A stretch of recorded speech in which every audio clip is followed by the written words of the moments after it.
Let's all rise, please.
You may be seated.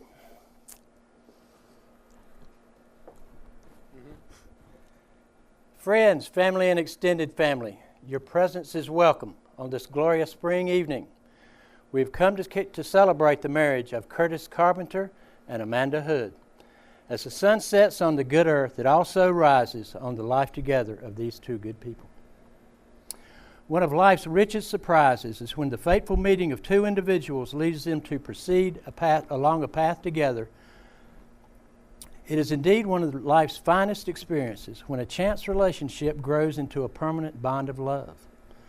But something tells me that this relationship is a bit different. This was not a chance meeting that blossomed, but rather that it was preordained many, many years ago. And after many years had passed, something brought them back together. Call it fate, synchronicity, laws of attraction, the universe, whatever. Maybe Curtis's persistence. Who knows? But somehow, these two were meant to be together. And that is precisely why we are here today. The uniting of these two childhood friends to establish a new family is an important and memorable event. It brings together two separate families and backgrounds and creates a union that is a sign of hope and joy for the future. In their love for each other, which they publicly express in this ceremony, Curtis and Amanda demonstrate not only their joy in the present, but their commitment to share the future together. This is a time of celebration for all of you who know and love them. Of all the mutual interests this couple share, three seem to stand out above the rest: love of music, love of nature, and love of life itself.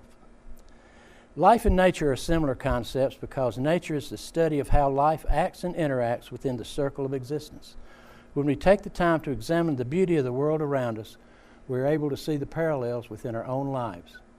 Perhaps it's coincidence that today is Earth Day, perhaps not. One who is attuned with nature is attuned with the practice of living. All of nature moves in a spiral, as do our personal lives. It is important to spend time in nature because in this way we can become attuned to its wisdom. On the other hand, when we ignore the beauty of nature and spend our time in an urban jungle, our stress levels go up and we begin to feel as if we are made out of the concrete that we all see around us. But in the case of these two, to paraphrase the Tams, the concrete jungle became paradise.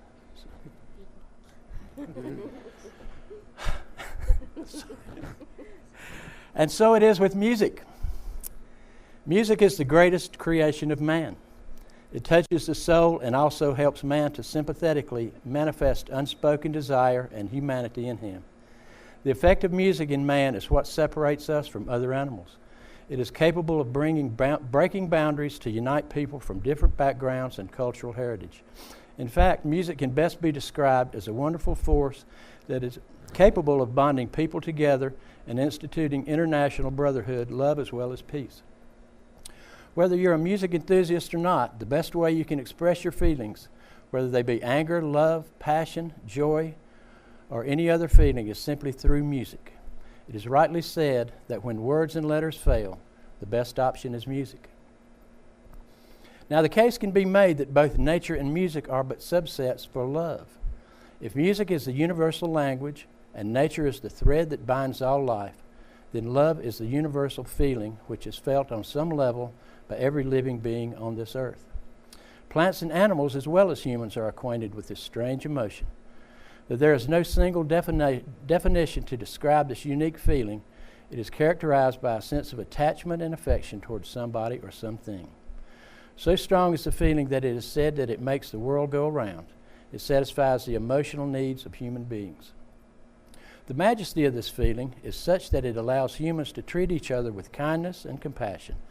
In fact, one can say that there are a number of emotions bred by love.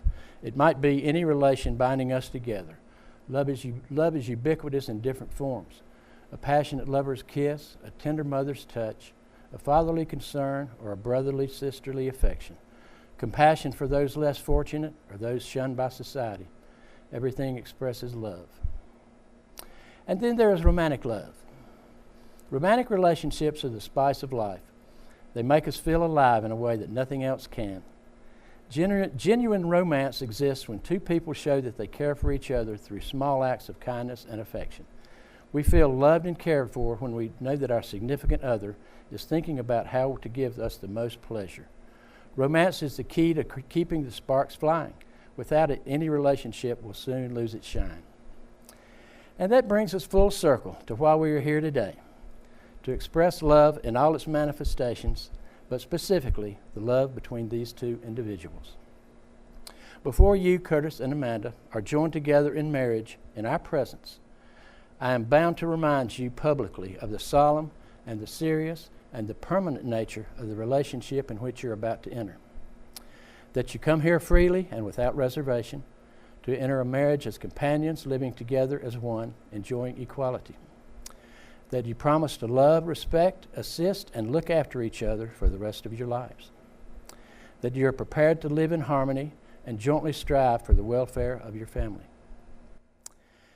Now, Curtis and Amanda have chosen to write their own vows, which I think is a wonderful gesture that further demonstrates their love and commitment to one another. Curtis, if you will, go first, please.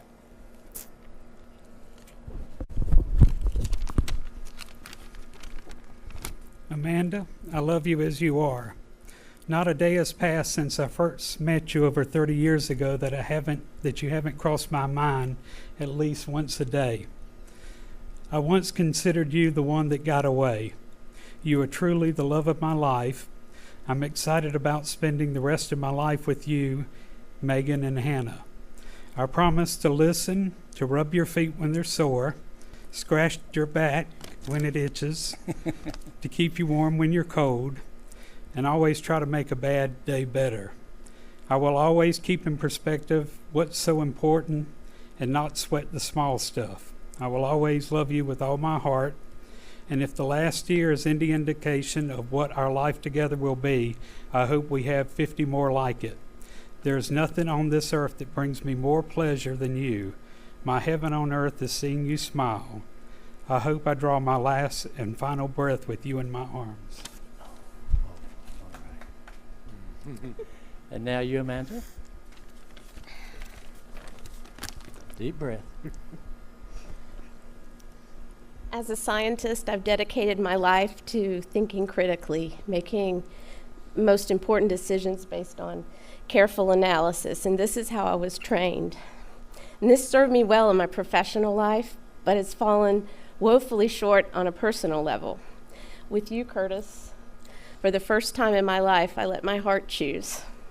For me, this has proven to be the road to happiness. You've shown me a love deeper than I ever imagined possible. Your gentleness, your passion, your patience, and your boundless humor have taught me true love really does exist when you're sharing it with the person who's meant for you. I promise I will always love you, accept and appreciate you as you are. I will hold your hand and love you fiercely as we encounter whatever our future together holds. I will keep an open mind, be loving and supportive as you grow and change through the years to come. I promise to give you reasons to smile. I will protect you and take your side against any antagonist. I will always remind you how very special you are to me. I'll laugh at your jokes, even when you tell the same ones over and over. I'll encourage you and nurture your dreams. Today and forevermore, I choose you to be my husband. I offer myself to you in return. I'll be your true and loyal friend for the rest of my life. My home will be wherever you are. All right. Oh, beautiful. All right, and now we have come to the all-important ring exchange. From the Egyptians came the custom of placing the wedding ring on the third finger of the left hand. They believed that from this finger, a vein of love went directly to the heart. Your rings, a circle themselves, are natural symbols of unending love. Curtis, if you will, place that on your betrothed finger while I recite these vows. Will you, Curtis, offer yourself to Amanda as your wife, your friend, your lover, and your lifelong companion? Will you share your life with hers, build your dreams together, support her through times of trouble, and rejoice with her in times of happiness? Will you treat her with respect, love, and loyalty through all the trials and triumphs of your lives together? Answer, I will. I will. And now, Amanda, if you will, place this on your little friend's hand there.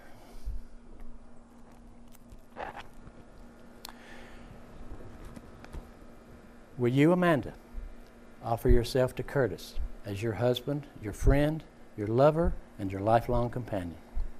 Will you share your life with his, build your dreams together, support him through times of trouble, and rejoice with him in times of happiness? Will you treat him with respect, love, and loyalty through all the trials and triumphs of your lives together? I will. This commitment is made in love, kept in faith, lived in hope, and eternally made new. Now, Curtis and Amanda have chosen to affirm their love by the lighting of a unity candle. The flame of the candle represents light and spirit. The fire is often said to symbolize inspiration, power, and passion. The two lighted candles symbolize your separate lives, your separate families, and your separate sets of friends. Now, we're going to have to step over here, and I'm going to ask that each of you take the matchstick and light it together with the large candle.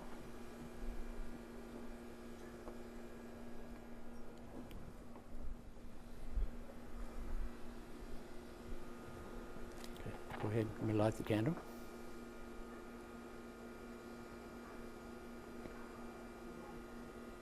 Okay. The individual candles represent your individual lives before today. Lighting the center candle represents that your two lives are now joined to one light and represents the joining together of your two families and two sets of friends to one. Now let's go back here. In a moment we will finish with the ceremony and declaration of marriage, but first, on behalf of Curtis and Amanda, we'd like to invite all of you to the reception immediately following the ceremony, where the sand band will play and the fish fry will proceed. And now Curtis and Amanda have declared before us that they will live together in marriage. They have made special promises to each other. They have symbolized it by joining hands, taking vows, and exchanging rings. Therefore, by the authority vested in me by the state of North Carolina and Universal Ministries, I now pronounce you to be husband and wife. You may kiss. Ladies and gentlemen, it gives me great pleasure to present to you the King and Queen, Curtis and Amanda Carpenter.